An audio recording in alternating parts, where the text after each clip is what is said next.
Hi everyone, thank you so much for joining me today. It's Laura on the Wow Embossing channel, and I'm back with a really fun floral card using the brand new release from Wow.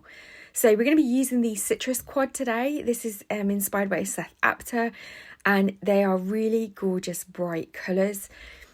So you've got tomato, olive, kiwi gold and rusty, and I've got a nice swatch here so that you can see how the powders look, and they've got flecks of clear powder in and a few other different colours so that you get these really vibrant mixed media powders.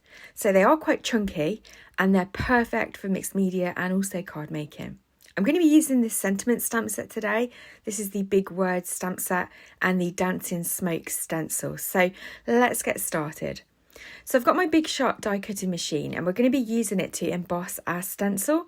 So as you can see, I'm on my tab 2 on my Sizzix plates. I've got a cutting plate, then the stencil, then the rubber impressions mat, and then the impressions pad on the top. And then as you can see, that will just emboss the stencil into the cardstock. So you get this really fun background. It's a great way of extending the use of your stencils as well. Next, I've got some scraps of white cardstock and I'm going to ink them up using the embossing powders. So you'll see there I've used olive and kiwi gold. I have added the two across each other a little bit because I want that kind of variegated colour, especially for the leaves. And then I'm heat setting from underneath. Now this is really important that you want to heat set from underneath until the powder's started to grab, because you don't want to blow off all of those lovely flecks in the embossing powder. So they are quite chunky, and so to get the most out of them you do want to make sure that you heat from underneath. Otherwise you're just going to blow the powder off and you'll end up with a really poor patchy embossed area. So yeah, I mean, if that's the look you're going for, great, but in my case I really want these colours to be nice and solid so that we can then die cut from them. And you can see as I'm melting the powder, where those big chunky clear flecks are, you can see obviously the white paper underneath.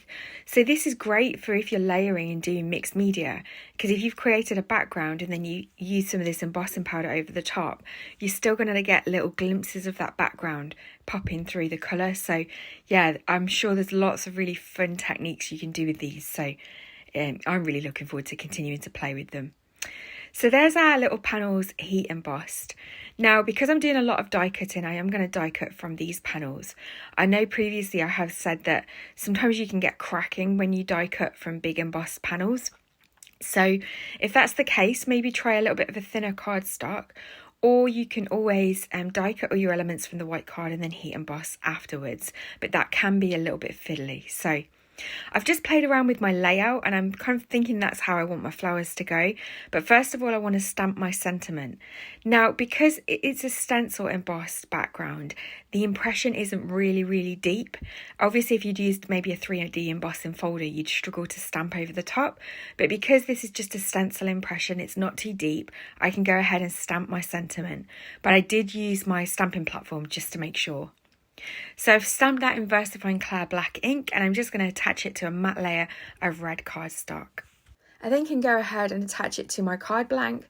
So I'm working on a 4 1/4 by 5.5 inch card blank today. Again, I'm just using some liquid glue to attach that down. Of course, you could use double-sided adhesive tape if you prefer, or you could even pop it on some foam tape if you want some added dimension. And now we're going to go ahead and stick down all those lovely, vibrant heat embossed elements down. So I'm just using some quick grab glue here, and again I'm just checking that I'm happy with my layout before I stick anything down. I do decide to pop some foam on the back of that red flower just so that it pops up over the other two flowers so that they don't look all squished together. And then again I'm just going to add a little bit of liquid glue so I've got a little bit of wiggle room if I needed to move it. I've then got this bee which I've die cut out of some gold metallic cardstock. And then once that's all stuck down, you can see how pretty that looks. But the card's not quite finished. Just to add a little finishing touch, I'm going to go ahead and add a few little clear flat back water droplets, and then that will be the finished card for today. So thank you so much for joining me here on the Wow Embossing channel. There'll be some close-up photos for you at the end, and all the products that I've used will be linked in the description box below. Don't forget to leave me a comment as well and let me know what you think of these new quads. inspired by Seth Apter. Obviously, we've got the citrus quad that we've used today, but there's also the building blocks quad. So let me know in the comments which is your favourite. Don't forget to check out all the rest of the inspiration on the Wow Embossing channel. There was a Instagram and YouTube and blog hop for the new powders, so if you want lots of inspiration, go and check that out. The competition may have finished by now, but you'll still be able to get the inspiration that was behind all of those posts and watch the videos. So thank you so much for joining me here today. As always, I will look forward to seeing you in the next video, and don't forget to hit that subscribe button if you're not already for some more great inspiration from Wow Embossing. Take care.